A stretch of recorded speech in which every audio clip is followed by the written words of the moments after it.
In today's video, we're diving into President Trump's controversial decision to impose universal tariffs on all countries, starting in April 2025.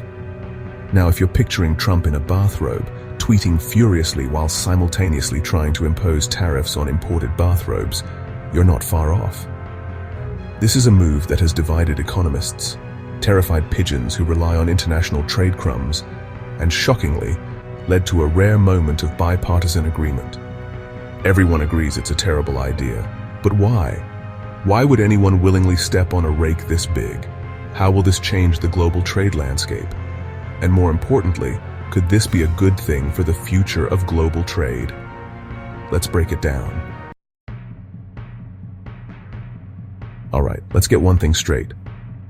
In April 2025, President Trump introduced a 10% universal tariff on all imports coming into the US, no exceptions.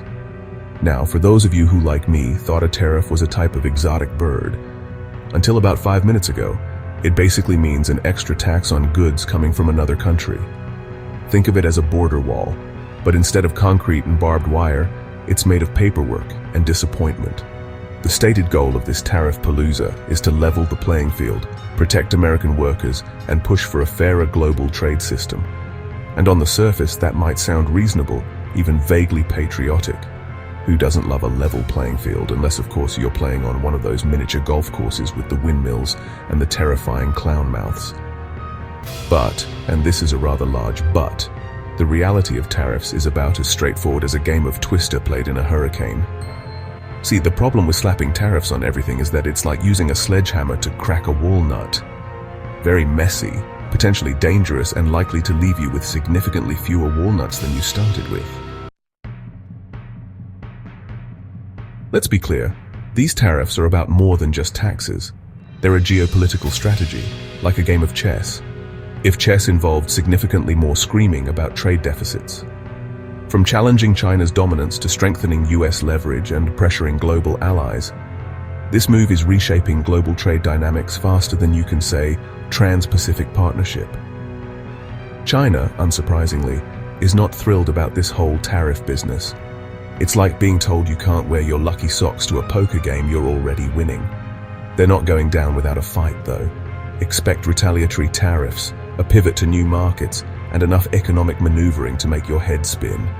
Then there's the impact on US allies, who are caught in the crossfire, like that friend who gets stuck in the middle of a screaming match between you and your significant other about whose turn it is to empty the dishwasher.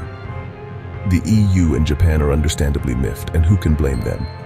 They're being penalized for, well, trading with the US, which, last time I checked, was kind of the point. Chapter 3. Now, proponents of these tariffs argue they'll bring back good old American manufacturing jobs. Make America great again, hats off to everyone. They claim it'll incentivize companies to ditch those pesky, efficient, and often cheaper overseas factories and bring production back to the good old US of A. And sure, maybe we'll see a resurgence in artisanal tariff-made goods like hand-stitched tariffs, small-batch tariffs, and organic gluten-free tariffs. But let's not get ahead of ourselves.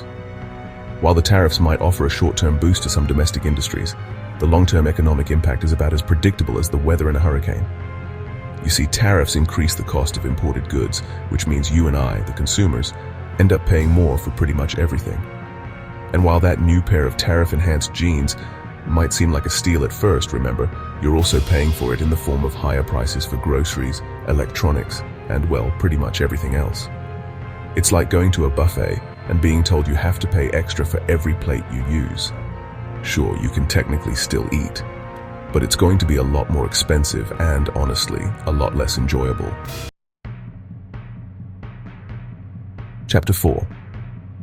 The world is watching this tariff saga unfold with a mixture of amusement, bewilderment, and, let's be honest, a healthy dose of here we go again. The EU, for one, is not amused. They've already threatened retaliatory tariffs, and frankly, they've got a point. It's a bit rich for the US to be lecturing anyone about fair trade practices while simultaneously engaging in a trade war with, well, everyone. China, meanwhile, is playing the long game. They're using this as an opportunity to strengthen ties with other countries, diversify their markets, and generally reduce their reliance on the US. which, let's be honest, is probably a good idea for everyone involved. It's like breaking up with someone who keeps stealing your fries. Sure, it's annoying at first, but in the long run, you're better off without them constantly dipping into your ketchup. And then there are the emerging economies caught in the middle of this trade war tug of war. Some see it as an opportunity to fill the void left by the US and China, while others are bracing for the economic fallout. So, is Trump's decision to impose universal tariffs a game-changing move for global trade? It certainly looks like it. Whether it's a change for the better, well, that's a question for the ages, or at least for the next few years of economic turmoil. Look, I'm not an economist. I'm just a guy who spends an inordinate amount of time thinking about tariffs. But one thing's for sure, this is a gamble, and like all gambles, it could pay off big time, or leave us all scrambling for scraps in a tariff-ravaged wasteland. What do you think? Are these tariffs a bold step toward a fairer trade system, or are they a risky gamble? Drop your thoughts in the comments below. If you enjoyed this video, don't forget to like, share, and subscribe for more insights like this. Thanks for watching. Catch you in the next one.